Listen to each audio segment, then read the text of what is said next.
Hi, Pat the Flip here, reading How Do I Get Better When I Don't Have People My Level to Play With while playing some Ruiner. If you like this, please drop by patreon.com/pattheflip to check out the rest of my work, ask me questions, and help me pay my bills. Thanks for listening. Hey Pat, I'm a relatively new fighting game player who's unfortunately become smitten with a set of fighting games that have not so great netcode. One major frustration I found on my journey to work and get better is the inability to play against people for real. Going through all the motions is one thing, but from prior experience in other games, you need to play other people to improve. I have locals I go to where I can sweat casuals, and I'm lucky to be located in a major city with a large FGC presence.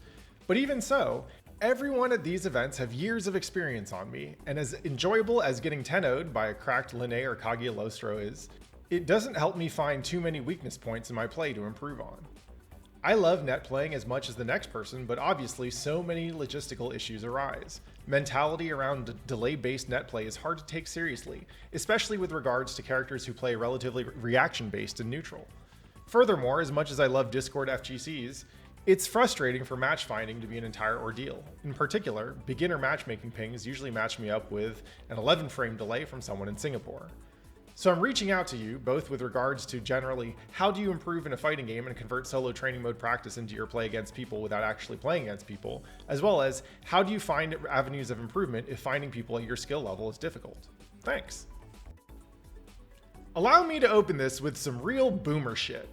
I literally used to walk 90 minutes to get to the nearest university arcade just to have a chance at playing whoever happened to be on campus on a weekend.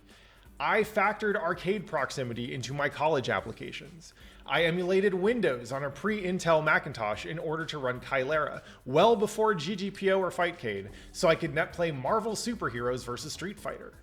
I have cracked a neighbor's Wi-Fi encryption in order to net play Street Fighter II HD Remix, and tethered my 3DS to an iPad's 3G internet connection to net play Super Street Fighter IV on the 3DS. I understand that the kids these days are raised on one-click matchmaking, and that anything short of a perfect ELO match made under 30 seconds is literally a dead game. You go to your locals and occasionally mess with delay-based netcode, so you're clearly willing to go out of your way for some good shit. However, as someone who made major life decisions and committed unforgivable latency sins in order to play fighting games, I need to be clear. The solution I recommend for this issue is what I think you should do, though perhaps not what you want to do, and I will be explaining it with the conviction of someone who has been here long enough to believe very strongly that I know better. It may rub you the wrong way, but try it on and see if it fits. I understand your problem well, because I am also hopelessly devoted to a game that, until relatively recently, had delay-based netcode.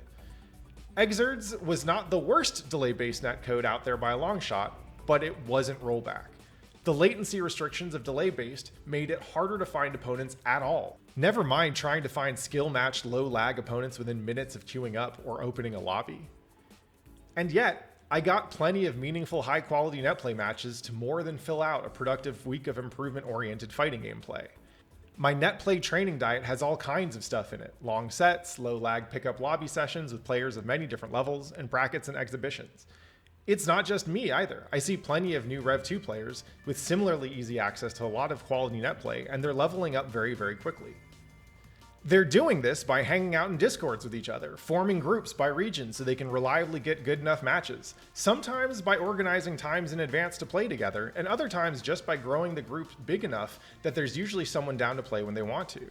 Even in rollback, they're still doing this.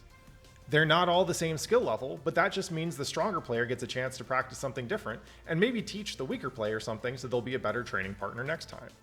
In short, they're part of a community. Not in the generic sense like the Guilty Gear community that you might find in a subreddit or a hashtag, but actually as an extended group of people with a mutual interest in each other's well-being and growth. They're friends, mostly, and that makes it a lot easier to do things like wait 10 minutes to play a laggy match across a skill gap. So let's get this out of the way. You can absolutely solve this problem just by labbing more and harder, and I think that's probably the kind of advice you're expecting. You can learn to love the record and playback functions and the random block setting. But I think you'll have a better time playing fighting games if you focus less on converting solo training mode practice into your play against people without actually playing against people, and instead ask yourself what you can do to spend more of your time playing the fighting games you love with people you also love.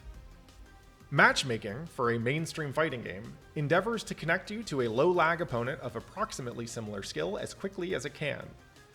This is one way to play a fighting game, and it is generally the one that reliably generates a good enough time, but it is by no means the only way to play a fighting game. It is the most convenient way to play, but also the loneliest, which isn't great for the old dopamine.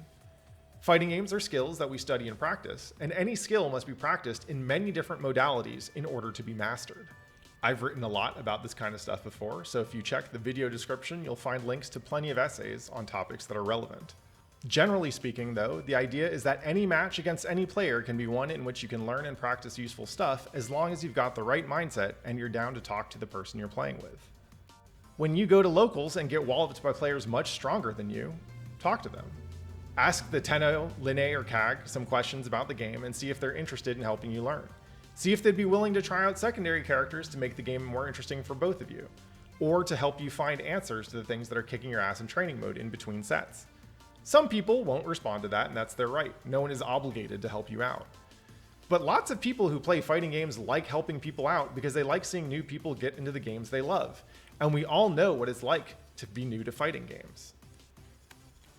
When you're looking for some net play, spend a little effort to line up nearby players who you have a good connection to, whatever their skill level. Find the regional discords if they exist, or make one if they don't. Invite the people you play with. Get them to invite the people they play with. Find a net play tournament in your region, and if there aren't any, make your own and host it out of your new Discord. You don't have to take net play seriously, just treat it as training weights. A valuable practice tool that supplements, but does not replace, your offline sessions. It doesn't have to be serious. It just has to be good enough for you to get some useful practice in. Because the thing is that the people in your situation usually solve it by switching games to stuff that is close enough and has rollback netcode.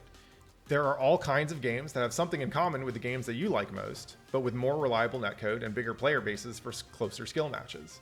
Plenty of people do this.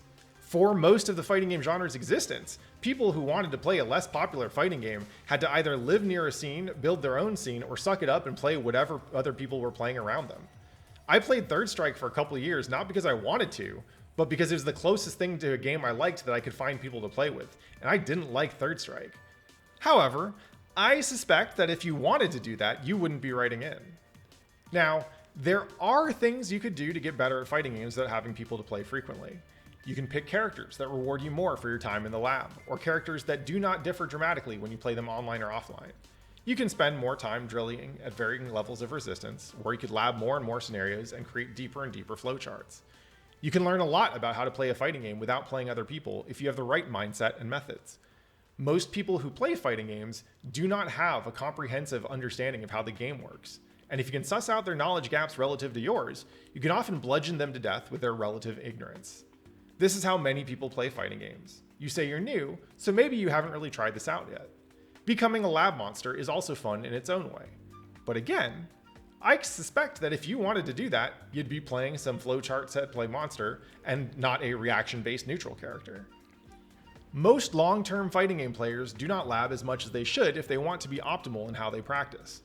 I think this is because there are many different game genres that reward its players for methodical study and practice, so the people who are down for this have a lot of games to choose from.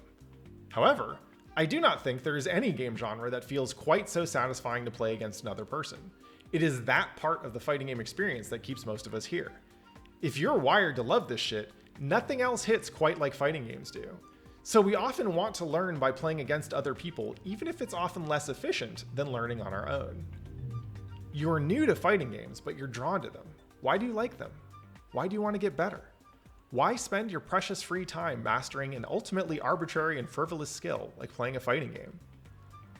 Certainly, there is some intrinsic joy in feeling yourself move your hands more fluidly or in conquering a challenge in front of you, even if it's just a combo trial or an SNK boss.